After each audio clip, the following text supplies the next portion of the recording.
beginning of this hangout on air is live. I'm live. Great. Thanks for telling me. Try this again. My name is Carrie. This is the introduction to Mug, which is something titled My Wear/Read Trends, meant to be read as My Wear Read Trends. Basically, what I will be discussing on here is books. And now these days, how we're seeing things where books are, the covers of books are on T-shirts, and there's a lot of literary fueled fashion where it's T-shirts, patches on jean bags and purses themselves, jewelry, nail art, all kinds of things where people are kind of getting their read on, as it were. So intent for this page is to kind of open up a dialogue with people who wouldn't normally chat with each other, are now finding a new platform. Said it is going to be books, it is going to be fashion, and how the two have merged together.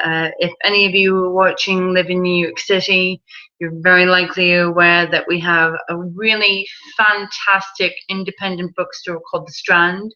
This place is basically like, it's my church. Where people go to church, this is my church. I like to go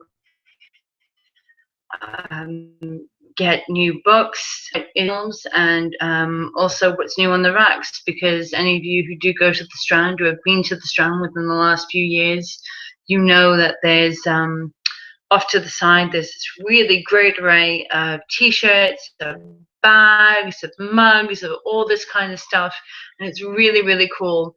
I do have some friends who are authors who I'd love to be able to bring up on here, who have created all kinds of books, where I have one acquaintance, I should say, through named Eva, and she actually has literary fueled tattoos as a book. It's a book about literary tattoos. You can find these things. They're popping up a lot now. I've taken notice where it's on BuzzFeed, it's on Book Riot. You can, at times, for those of you who have the same kind of interest that I do, you'll find these posts on Facebook where it's, 19 different book fueled tattoos, and how they're all in. Great times to tattoo. Rest in peace, Alan Rickman.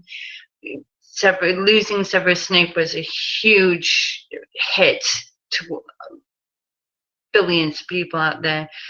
He was Severus Snape. I mean, once you saw him playing that part, there was no way you could imagine anyone else.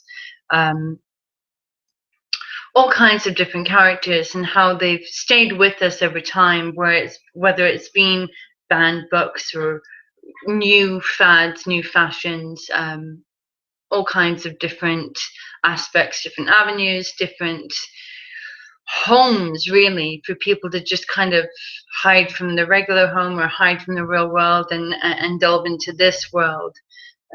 Some of my favorite authors are Neil Gaiman, fantastic brain, just absolutely phenomenal. One of my all-time favorite writers, Stephen King, who you all know. I mean, if you don't know who Stephen King is, it's time to, move out of Zimbabwe from under that rock. Come on. You know who Stephen King is. Even if you've never read his books, his movies are out there. And he has single-handedly given me a tremendous fear of clowns. They're just creepy. Come on, they're just creepy. More recently, I read books from someone I literally have just glommed on everything that she writes now. She has her own blog as well. She's actually been one of my inspirations for kind of getting my ass in gear and creating my own blog. And her name is Jenny Lawson. She's written 2 books based on her blog, and that's how they kind of came to fruition. the first book is Let's Pretend This Never Happened, and I'll be putting links up as I move along. Let's Pretend This Never Happened, and then her sophomore effort was Furiously Happy. The book covers, sometimes you actually can judge a book by its cover. I won't lie. You can totally judge a book by its cover. Sometimes you just know this is going to be a winner. She has Let's Pretend This Never Happened, where it's a mouse on the front of the cover, and then on the second book it's a raccoon. It's like this wild looking raccoon just smiling. It's what's that word? I'm searching for the word. Taxidermied. So because it's not really a word that I use that often, so I really had to dig deep into my little inner dictionary. Sometimes there's pictures, who knows? So at any rate, I am basically you out normal.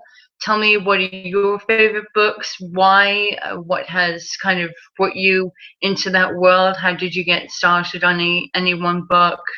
What does it mean to you? You know, doubts, any, even like a silly joke or a dirty joke. I love dirty jokes. Tell me your dirty jokes. I can handle it.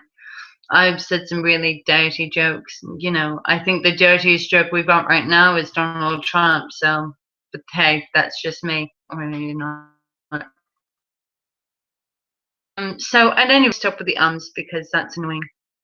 I just wanted to basically say hi to all of you. I hope, I really hope that this gets off the ground and more people get hooked onto it, because I would love, love, love to be able to meet more people who are kind of happy to get lost in that world of books and try and get away from all the madness that's going on these days. Usually when I read, it's on the train going in and out of Brooklyn. It'll be in the bathroom. I do my best thinking in the bathroom. If nothing from the bathroom, likely there's a book in my hand. You know, it's when you know you're going to be in there a while. That's really when you bring a book. That's when people know not to mess with you. If they see you going to the bathroom with the book and like, I'll talk to you later. You get some Febreze, okay, because it's a big one. So that went south really fast. You're welcome. At any rate, I'm going to wrap this up because this was only supposed to be a few minutes, and I don't even want to know how many times I've been saying and at any rate and all that good stuff.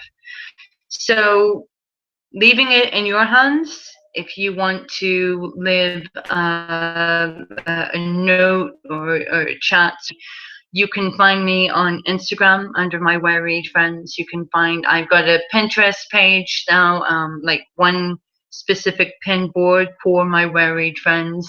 And I was able to move some of my stuff from my other boards into my Where I Read Friends board. So it's not full, but it's not empty either. So it's right, you know, getting close to the middle. And that's about it for now. So I hope to hear from you. And if I don't hear from you, maybe I'll just kind of weigh you down to submission to some point where you're like, all right, fine, talk to this girl. She's crazy enough.